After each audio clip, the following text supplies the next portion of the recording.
It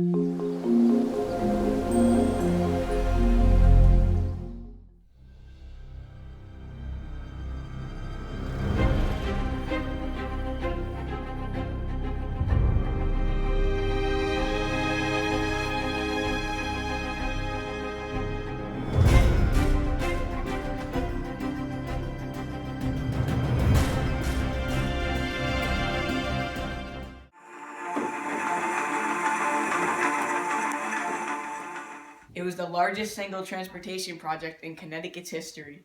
It would extend from New Haven to Northampton, Massachusetts, and give New Haven a trade connection to northern New England. Yet tragically, it failed after 20 years of use. Hi, I'm Tristan. And I'm Michael Gregory. In this video, you will learn about how the Farmington Canal influenced Connecticut's history.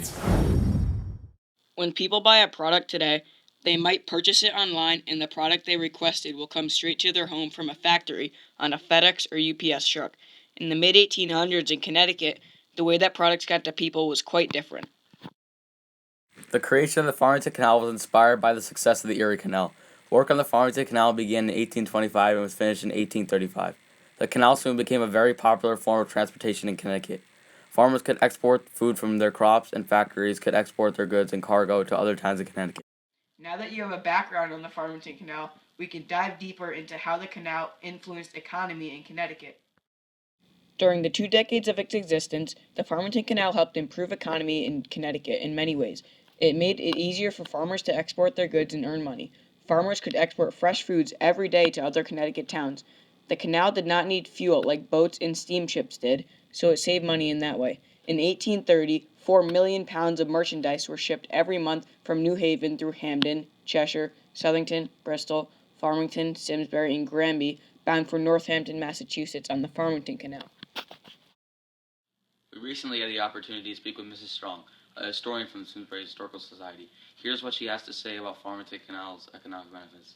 It gave access to the inland markets for merchants in New Haven and the coastline who didn't or couldn't use the Connecticut River. The river port in Hartford was where they all had to go. And if you lived in West Granby, you had to walk through the woods to get to Hartford with a cart with your merchandise. So this was going to make these people, let them have access to New Haven, to a big port, and it would help New Haven. Clearly, the Farmington Canal benefited Connecticut's economy in many ways. Now we will talk about the Farmington Canal's drastic failure in 1848. The canal successfully operated for 20 years until funding could not keep up with needed repairs. A new railroad also had just been built in Connecticut and took a lot of the canal's businesses. During the mid-1840s, the Farmington Canal was in bad shape. It had many breaks that needed repair, and storms washed away several of its aqueducts and bridges.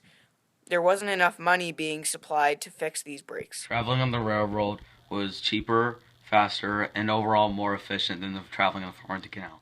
Here's what Mrs. Strong had to say about the canal's failure. Well, there were a couple of things. The first and the biggest being the railroad. The very modern, faster. The canals were closed 3 or 4 months of the year for the winter. And they were not totally supported by the farmers whose fields were crossed, couldn't get across through their fields. And so the railroad was not as dependent on the geography. It didn't have to have the hillside and the angle. And it could run year-round. It was modern. Modernity was very exciting. You wanted everything to be new and modern.